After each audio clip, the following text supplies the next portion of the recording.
Furniture വിപണന രംഗത്ത് 13 വർഷത്തിലധികം നിലമ്പൂരിൽ പുതുമയുടെ പ്രൗഢ വിസ്മയം ഒരുക്കിക്കൊണ്ട് വിശ്വസ്തയോടെ പ്രവർത്തിച്ചു വരുന്ന new Rajadhani furniture Keerthippadi Nilambur.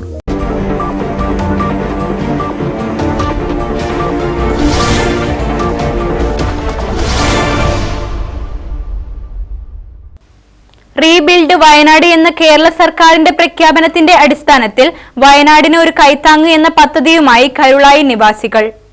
കളങ്കുന്ന് LIC സുഹ്റാബിയുടെ മകൾ KMO സ്കൂൾ പിലാക്കോട്ടുപാടം 2ാം ക്ലാസ്സിൽ പഠിക്കുന്ന ഫെല്ല മഹർ തന്റെ പിറന്നാൾ ദിനത്തിൽ സമ്മാനം വാങ്ങാൻ വേണ്ടി സ്വരൂപിച്ച പണവും കരുളായി കാർലിക്കോട് താമസിക്കുന്ന കുറിഞ്ഞിക്കാട്ടിൽ അശോക് ബാലന്റെയും പ്രിയയുടെയും മകൾ രശ്മി അഭിജിത്ത് തന്റെ വിവാഹത്തിന് കിട്ടിയ മോതിരങ്ങളുമാണ് സംഭാവനയായി നൽകിയത്. വയനാട്ടിലെ പ്രിയപ്പെട്ട നമ്മുടെ കൂടപ്പുറപ്പുകൾക്ക് വേണ്ടി വീടുകൾ നിർമ്മിച്ചു കൊടുക്കാൻ ആവിഷ്കരിച്ച പദ്ധതിയാണ് റീബിൽഡ് വയനാട്. വലിയ പിന്തുണയാണ് കേരളത്തിൽ നിന്ന് റീബിൽഡ് വയനാടിന്റെ ഭാഗമായി ലഭിച്ചുകൊണ്ടിരിക്കുന്നത്. ഇതിപ്പോ ഞങ്ങളുള്ളത് കേരളയിലെ ഫെലയുടെ വീട്ടിലാണ്.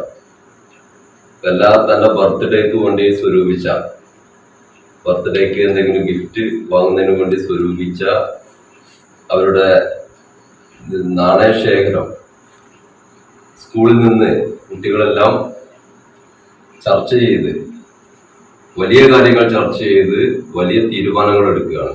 വയനാട്ടെ പ്രിയപ്പെട്ടവർക്ക് സഹായകമാകുന്ന വിധത്തിൽ അവരുടെ സമ്പാദ്യം ഈ ചെറിയ പ്രായത്തിൽ തന്നെ വലിയ മനസ്സിൻ്റെ ഉടമകളായി നമ്മുടെ മക്കൾ മാറുകയാണ്. ഞങ്ങളിപ്പോൾ ഉള്ളത് കരുളായിലെ രശ്മിയുടെ വീട്ടിലാണ്. രശ്മി തൻ്റെ വിവാഹത്തിന് സമ്മാനമായി ലഭിച്ച സ്വർണ്ണ മോതിരങ്ങളാണ് ഈ റീബിൽഡ് വയനാട് എന്ന പദ്ധതിയിലൂടെ നമ്മുടെ പ്രിയപ്പെട്ടവർക്ക് ആവശ്യമായ വീട് നിർമ്മാണത്തിലേക്ക് സംഭാവന ചെയ്തിട്ടുള്ളത്. ഇങ്ങനെ മനോഹരമായ മാനവികതയുടെ ഏറ്റവും നല്ല ഒരു ദുരന്ത മുഖത്താണെങ്കിൽ പോലും മനുഷ്യ സ്നേഹത്തിന്റെ പുതിയ മുദ്രാവാക്യങ്ങൾ രചിച്ചിട്ടാണ് നമ്മുടെ സംസ്ഥാനം, നമ്മുടെ നാട്, മലയാളം എന്ന് മുന്നോട്ട് പോകുന്നത്. DYFI ജില്ലാ പ്രസിഡന്റ് സബീർ അലി സംഭാവന ഏറ്റുവാങ്ങി.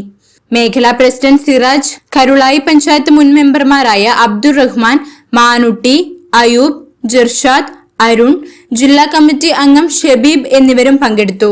News bureau, Karulai. നിലമ്പൂരിന്റെ ആതുര സേവന രംഗത്ത് ഡോക്ടർ കൃഷ്ണവേണിയുടെ നേതൃത്വത്തിലുള്ള പുതിയ മാനേജ്മെന്റിന്റെ കീഴിൽ അത്യാധുനിക സൗകര്യങ്ങളോടുകൂടി Devi Janani maternity and general hospital, Kaluthumkadavu, Nilambur.